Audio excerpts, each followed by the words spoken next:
What's up, folks? Welcome to another episode of Neptune Sunday. What it do? Your boy V Moss here with the homie Vogue. What's good? It's me. Yeah, girl. Very important anniversary episode for 20 years of In Search Of. We'll get into that. But first off, a couple things we want to chat about in the world of the Neptune. So, Vogue, did you happen to see the chaotic amazingness that was the Battle of New York Versus on Tuesday night? I actually missed it. I was devastated that I did. And I did a long search on Google trying to find the footage of it, but tell me about it. I think it's on YouTube now at this point. One of my friends who is embracing his old age said he fell asleep trying to figure out how to watch it, but he watched it on YouTube yesterday. But I mean, it was great. I mean, I'm a fan of both groups, you know. Something I mentioned before on the episode with the Neptunes, the Jay-Z and Snoop episode, about how the time at Hampton helped me get exposed to music from all over. Like, I was already a fan of Jada and them just from growing up as a bad boy guy, a bad boy fan. But to be exposed to Dipset in college was like a big deal. So yeah, I thought it was dope. I mean, obviously, like the thing about the verses is the showmanship, and you can tell who's prepared and who's been, you know, really taking it seriously and who is just happy to be there and just think they can just show up and do it. And so there was a point, I think.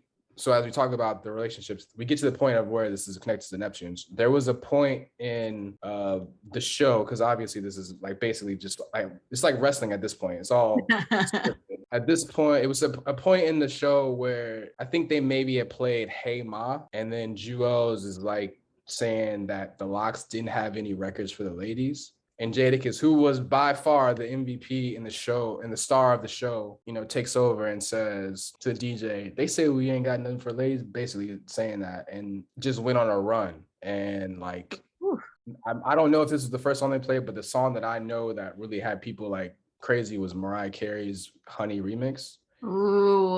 But then at some point he made it to Knock Yourself Out, which I was gonna ask when he played that. That feels like a game ender for me because that song is iconic. So I think Knock Yourself Out is, to me, it's one of the best, I think probably in the top 20, 25 Neptune songs. Top 10.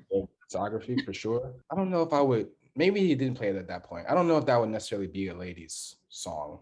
But anyway, at some point in the night, long story short, Knock Yourself Out came out, and it was the crowd reaction was what you would expect it to be. I went back and just randomly watched the video, and it's got like some random cameos, like Jamie Foxx is in the video. It was cool. And I also went back and looked at when Jada battled Fab one-on-one in Versus, and I saw a clip, not of when he played Knock Yourself Out, but when Fab played Youngin', and it was weird because Fab's DJ was like, he didn't want to play it or something, and Jadakiss was just like, play the record, like this is a big record. The DJ, I don't know, Fab's DJ was I don't know what was going on there, but I feel like that's a huge record. There should not be any hesitation to play that record. Oh anyway. My god, yes. So yeah, I mean, those two songs together, very highly rated for me Neptune songs. But yeah, overall the verses was wild. I think I wouldn't say everyone that's done it, especially some of the older folks have had Neptune songs, but most of the hip hop people at least have had at least one between the two people that are battling. Like if we think about Nelly and Ludacris, Rick Ross and 2 Chainz. 2 Chainz has a lot of songs with them. Yeah, so it was dope. Go watch it. Go find it on YouTube. It's definitely some crazy New York. And the most, like, in addition, if you have the time, there's so much content in the world. I'm surprised we get anything done. But Fat Joe's recap of it is also amazing. I heard more about that than I did about the verses. He did a 27-minute IG Live, and he just, man, it's great to see these guys age and just embrace embracing the new technology, but also using that as a way to, you know, just stay relevant and do stuff that they feel like. Fat Joe, I've never would even think about wanting to watch something that Fat Joe's doing, but it's just authentic of him sharing his experience with something that we actually participated in, which is dope. Yeah, I was going to say that makes sense for someone like him to have a spot like that. So I'm definitely going to go back and watch that. I'm going to look for the verses. Something else I also wanted to bring up that's kind of like new Neptunes news is it's also the 20th anniversary of Usher's 8701, and that has a couple of Neptunes tracks on it. It has You Don't Have to Call, it has I Don't Know with Diddy on it. I love that. There is no Black person in our age range that does not love that album. But those two songs specifically, I think, like made a big impact on me. Especially, I know I always bring up Dance, but I know that You Don't Have to Call Dance. Like I just remember that making of the video on MTV with the roller skate, renting out some mini mall somewhere, like not mini mall, mega mall actually. You Don't Know is probably underrated. I mean, we know that Diddy doesn't write rhymes, he writes checks. So I'm interested to know who wrote his verse on that song because it's pretty good. But yeah, You Don't Have to Call is up there too. We talk about Youngin and Knock Yourself Out. That's probably up in the top 20, top 25 of Neptune songs too. I agree. We're gonna have to do like a 20 definitive Neptune song episode at some point. I feel like it's gonna be harder to whittle down than we think it is. I feel like I have a strong 20, but I played them for some of my friends when we were celebrating my birthday. I won't say what we were doing, but there may have been some champagne and some tequila flowing at the time. And I played these 20 songs for one of my friends who's really into music too. And he questioned me on a couple. He's like, I don't know, man, that's beatable. I'm gonna get into what the songs are, but there's a strong case to be made for some, and there's some songs that, and that's the other part about it too. When you put yourself in the versus environment, like it's not just about how well the song charted or how big the song is in terms it's about like your personal stories connected to it. Because if you remember, like towards the beginning of the pandemic, when Versus first came out, we were talking about a possible Pharrell being on there, and you and I both did a playlist, 2 separate playlists, and the songs are almost completely different. Right. Because it depends on your perspective, but it also like the showman and the event marketing person in me I want the reaction. So like I want to play songs that when people hear them in the sequence of a versus style setting, like it's the scrunch your face up type. Like I forgot about that. Yeah, that was a nice little, I like that. We got some other stuff still related, but not on the topic. But let's switch gears and talk about what we're here to do today. Special day. So for those of you guys listening to this, hopefully you're listening to this on Sunday, but we are recording this on the actual anniversary of the album release. We mentioned the origin story of the Neptunes and Chad and Pharrell in the first episode, but as it relates to this Nerd album, Shae, P, and Chad were the group, the Neptunes. But then once they got hooked with Teddy Riley and they made their names as producers, it became the time where they still wanted to explore this outlet of being a band and a group, so they needed a different name. And so they came up with Nerd, which for those of you, hopefully everyone listening to this knows that it stands for No One Ever Really Dies. Some more backstory about this, and Vogue and I were really surprised that we didn't know this, but still think that it's a really cool fact. So the name of the album, In Search Of, is borrowing the name of a show from the 70s that's about controversial stuff, paranormal activity like Bigfoot and UFOs and Loch Ness Monster, that kind of thing, which I think they still have a new version of it. They have a new version of it that's on the History Channel. Oh, I'm looking that up after we get off. And so the show was hosted by Leonard Nimoy. Leonard Nimoy was famous for playing Spock on the show Star Trek. So now we have some obvious inspiration for the name of the label, Star Trek, which was started in 2001 as well. And also where the boys borrowed the Vulcan salute, made famous by Leonard Nimoy's character Spock on Star Trek. It all makes sense, right? Yeah. Star Trek, In Search Of, Leonard Nimoy, Spock, Vulcan Salute, all that. Pretty cool. And just like I said, this album came out right around the same time that the label was being started. So that's it makes sense that all that was inspired by this connection of this album to Leonard Nimoy and the show and all that kind of stuff. So it's pretty cool. Yeah, I think I always knew the general approach they took behind naming it Star Trek, but to have these little tidbits of how it really like involves some thought is pretty cool. Not knowing that specific origin, but understanding, obviously when you see Star Trek, you know that it's a play on Star Trek. And so then, the space and all that, space BBC Moon Man suits, all that stuff makes sense. But then when you go back to this part of it and tie it all together, it's pretty dope. So for those of you who may not know, let's break it down. that today is the anniversary of the drop of In Search Of, and the original release is different than the one that is on streaming. Yeah, this is, if you know me, if you follow me, this is my biggest sticking point about this album. I am a big fan of the original release. It has more of the traditional electronic Neptune sound that they have used over the years, and especially around that time before their style developed. And I think I listened to, in 2001, I was in high school. I think I listened to that album so much that like I memorized it sonically. And it also has the presence of some skits that are omitted from the later version, and I think really adds some character that I do miss. But how do you feel about the difference between the two versions? Yeah, I mean, I think like when we think about when this came out in 2001, August 2001, Release had already been out and had some success, and the similar sound is how this first electronic version sounds, and I like it. I mean, obviously we're fans of Neptune, so it's got the traditional futuristic sound that they're known for. So I think it's dope, but I actually prefer the live version a little bit better, just because I have kind of a affinity to anytime live drums are added to hip hop or hip hop adjacent music, right? Like I love when Just Blaze will bring out the drum kit, or he will have the guys from 1500 or Nothing actually come and play live drums on it. And when Pharrell did it on CeeLo Green's song called The Art of Noise, and also on a song with it's Pharrell, Diddy, and Lenny Kravitz from the Bad Boys 2 soundtrack. So like I think that's always dope. It made sense for them to do the second version if they really wanted to use Nerd as something separate, right? Because at the time when they were really on their way to blowing up, and so like this electronic version sounded like a lot of the stuff that they had been doing that was building their name. So if they really wanted, I think Pharrell's talked about this in interviews in the past, if they really wanted to separate themselves, it made sense to do this other version.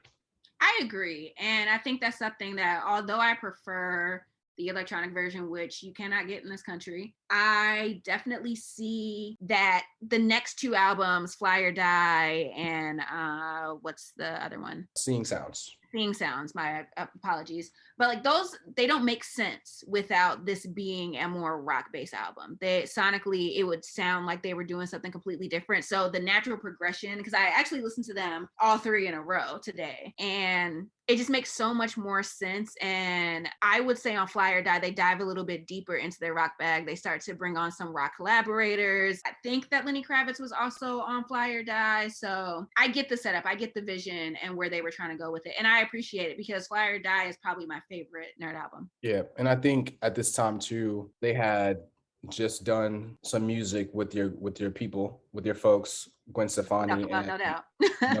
So when you listen to that song, Hella Good, it's got this kind of similar vibe to it, where it's still got the electronic synth sounds, but you still hear the live instrumentation in it that definitely kind of leads into the re-release version that we got in 2002. Yeah, I listen to Rocksteady a lot, and you can definitely hear the influence. And I can imagine that like that was a very different sound for No Doubt. I also imagine that for Chad and Pharrell, it made sense to be like, okay, we now see what we're capable of working with this kind of music. Let's re-envision what we have here. Right. So shout out to the group Spy Mob. I think they're based out of Minnesota. I don't know how Pharrell found them, but they're the group that actually added most of the live instruments. I think Chad apparently learned how to play guitar too a little bit to help out, but Spy Mob ended up having either one or two songs on the Clones album too. Okay. It's also dope, I think too. It's got a similar structure to the, like, when you think about it, I don't think this is probably intentional, but the same way that we talked about In My Mind has the regular version and then it has this Questlove version. It's almost like, I wonder if he did that on purpose to say, hey, we did that with In Search Of, even though we can't listen to In Search Of, the electronic version, which is terrible. Right. What record label do we need to spam on Twitter to get that out? We gotta figure that out. I don't know, but like I said, I have been campaigning for this probably since I got on Twitter 10 years ago. So I will never stop until I get this album in the United States. So what are your favorite songs from the album? I had a hard time deciding. I realized that I have a very personal, I have a personal connection to Provider, so that song stands out to me. I don't really have a song connection to this album. I mean, a dance connection to this album, but I have a great story about Provider. I do want to give a disclaimer that kids at home, don't do what I did when I was in my early 20s, because we all do dumb things for love. But I was dating what one may call a drug dealer at the time, and so I heard Provider. It was about, selling drugs, trying to earn money, trying to make your way. And I felt this connection to my partner at the time. And I was like, I'm holding it down. I hope he makes it home. Thank God we both got out of that. But I just really love that song. I love the story. And that was something I don't feel like I heard in hip hop. Really, I think being a drug dealer was more glamorized than that. Not like, I need money, I am trying to survive, and that's why I'm doing this, and it's putting me and my family at risk, but I'm still making that decision. I thought that was an interesting story to tell. And apparently Pharrell, he talked to one of his friends who at the time was dealing cocaine and took inspiration from him to tell that story. That's dope. I mean, literally dope. Glad that story has a happy ending is like neither one of you being in jail or having any type of legal issue. So I didn't have any involvement in that, is what I want to say. And that is the truth. I just knew about it. But that's not my favorite song. My favorite song is Run to the Sun. I really like Run to the Sun a lot too. A lot. I like the singles. I think Lap Dance was strong. And I think it's partially because that came out. Maybe they decided to do the re-release version after Lap Dance came out, because the video version is the original version. Yeah, it is. So I love Lap Dance. Vita on the hook. I mean, I only can think of Vita's one song when she was with Murder Inc. and a couple of features on hooks, but I thought it fit perfectly. I don't know who made that connection, but it's dope. So I like to know where Vita is now. Shout out to Vita wherever you're at. Mad love. The first lady of Murder Inc. back in the day. And then we got our feature rap verse from Lee Harvey. Another question of where is Lee Harvey now?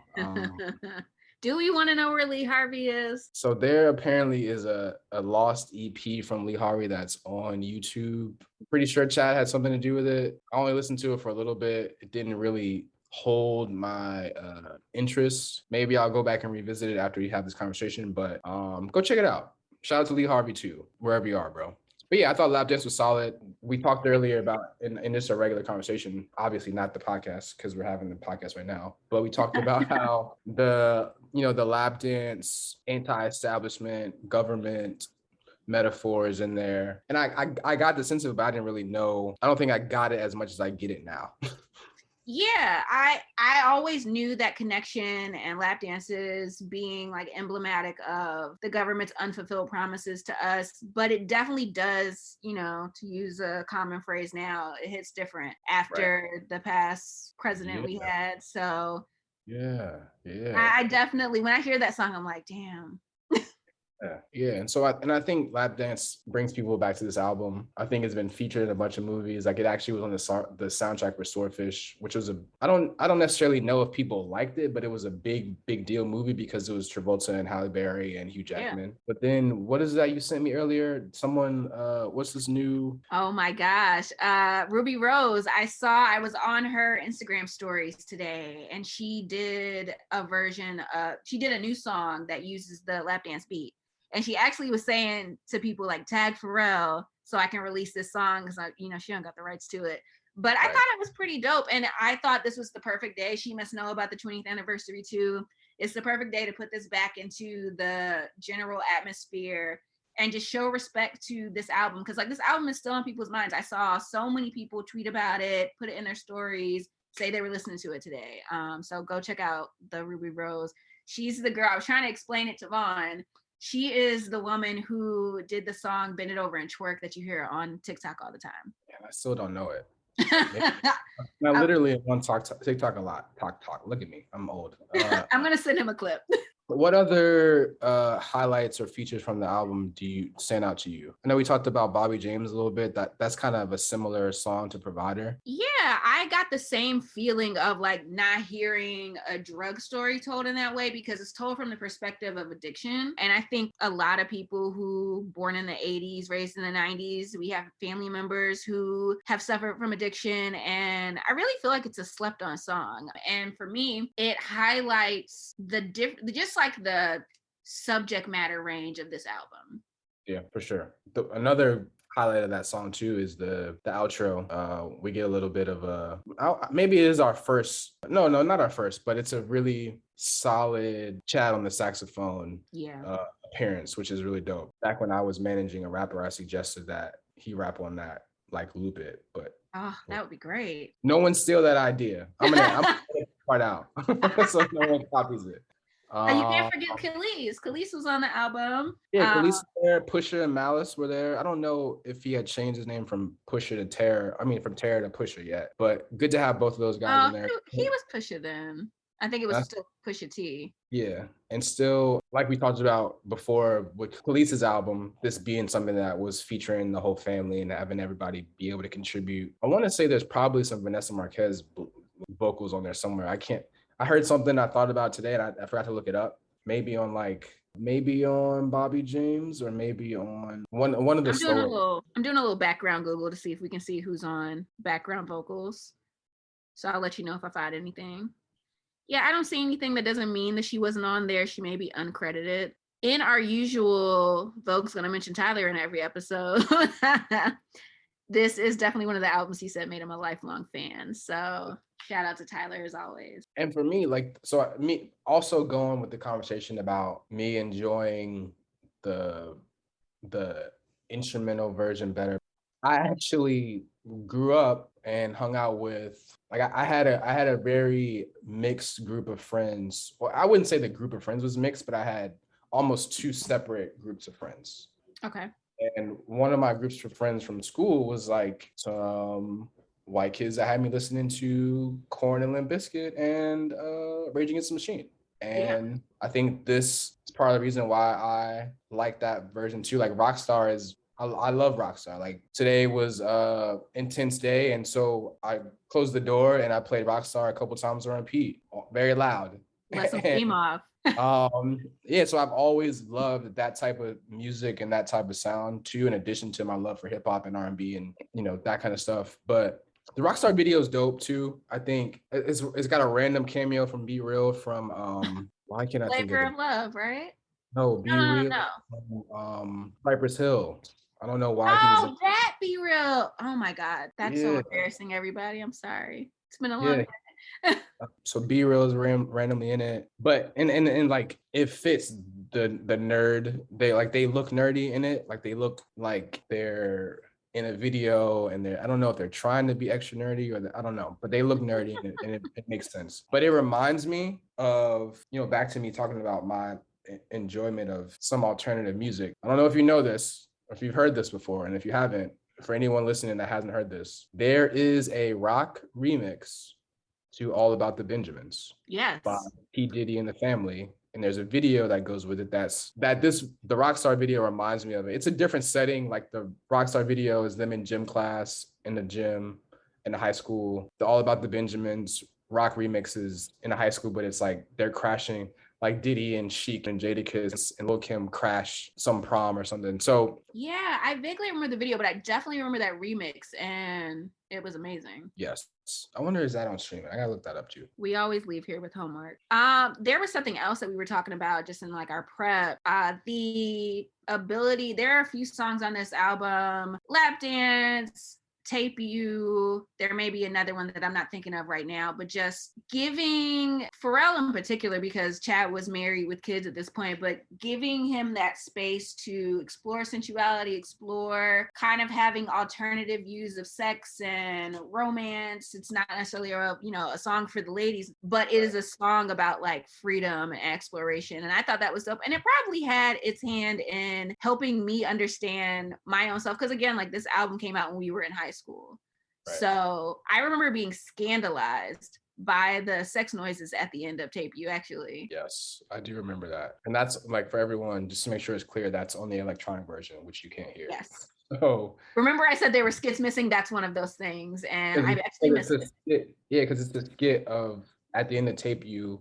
For those of you who don't know, Tape You is basically about taping a sexual encounter. That's Pharrell singing about bringing someone else in and having that encounter be taped. The skit is literally the conversation of the people talking about what they're about to do, and then it leads into the sounds of it actually happening. So like totally understand why that didn't make the cut, but at the same time it does add a lot of, like, if you listen to any of the skits that came out on CDs or on albums when we were in elementary, middle, high school, almost all of them are absolutely ridiculous. Oh Like yeah. I remember one of the first, or probably the first album that I bought that I personally bought for myself that had parental advisory on it, and I wasn't supposed to buy it. I was 12 years old and I bought Busta Rhymes' Extinction Level Event, and it's got crazy skits on it that are just like, bro, this is not appropriate for a 12-year-old to be listening to. That's funny. I thought you were gonna mention Jay because I always remember the "Okay, I'm reloaded" that skit. So, I mean, I guess it depends on who you're talking to. There's a difference in tolerance for sexually explicit content versus violent content, right? I think True. violence is a little bit more acceptable because there You like are video games. yeah, there are things in life that can be violent that are perceived to have good intentions in some points of it. So whereas sex is just bad. It's bad. It Yeah, shouldn't. it's a lot. Violence is a lot more normalized, I would say, for younger people than sex is. So to be able to engage with this content that way, even though, like I said, I was personally scandalized, but I grew to love the song, and I grew to, it just like opens up your mind and having a different understanding of sexuality, consent, all of that stuff. Yeah, for Any sure. other notes about the album that you want to bring up? Run to this. We talked about that already. I did want to say about that song. I remembered after we talked about it. It really reminds me of, which was released directly before. There's a remix of "By Your Side" by Shae that the Neptunes did, and it kind of like feels like a precursor to that song. It has this, and I think that sets a lot of my sonic preferences. That is my favorite song on the album. I love that Shae remix. It's very like oceanic, soft, and beautiful. I just think that they've done some really good R&B style work, and I appreciate that. Run to the Sun for that. Yeah, for sure. I think like we're talking about with the sexuality conversation is really Pharrell leaning into that role, into being, the guy who can sing these love songs and be on these hooks and help take your hip hop and R&B track to the next level with some falsetto or whatever it is that he's doing. Like, I think that's dope. All right, before we go, let's end it on this. There's 5 nerd full albums. Where does this rank in the 5? Don't have to rank them, just say the number that this one ranks. Number 2. Number 2. For me, I'm gonna say number 2 as well, but I feel like we have different number ones. What's your number 1? My number 1 is Seeing Sounds. Okay, I vibe with that. Seeing Sounds is my number 3. Gotcha. Fly or Die is my number 1. Yeah. So overall, I think strong first album for them. If you listen to it and you think about it in the context of where they were at the time, it definitely fits. Both versions fit, right? Both versions really show the original version shows, hey, this is the sound, this is what we've made a name for ourselves. But then the release version says, we also are really about doing something different, and here's the sound too, and both are dope. And so shout out to In Search Of 20 years ago. I mean, damn, 20 years ago is a long time. It's making me feel old. I don't want to do any more. I don't want to do any more of these anniversary episodes anytime soon. Anything. We're dating ourselves. It's bad enough we're talking about some old songs. But 20-year anniversary of whole albums is just like, I'm not about it. But well, to work in just one last modern comment, I don't think we talked about this, but they did acknowledge the anniversary with the Adidas collab shoe, which I thought was pretty cool. It's another way to bring it back up into the cultural consciousness. The shoe's pretty cool. I didn't have an extra $220 to spend on it because I wear heels mostly. But if you can find a pair, get one. Yeah, for sure. I think that's dope too. Because I feel like I get the impression from interviews that I've seen of Pharrell, like recently within the past 2, 3, 4 years, like he's kind of in a space where he's really just embracing the new things that he's doing. You know, Yeah. he's got a bunch of kids now, and so he doesn't do a ton. He doesn't seem like he does a ton to reach back or reminisce, Mm-hmm. but to actually collab and do, you know, use his partnership with Adidas to celebrate the 20 years of this album shows that, you know, it's important to him still, which is dope for us as fans. Yes, absolutely. I am gonna go listen to this album again. I enjoyed talking about it with you.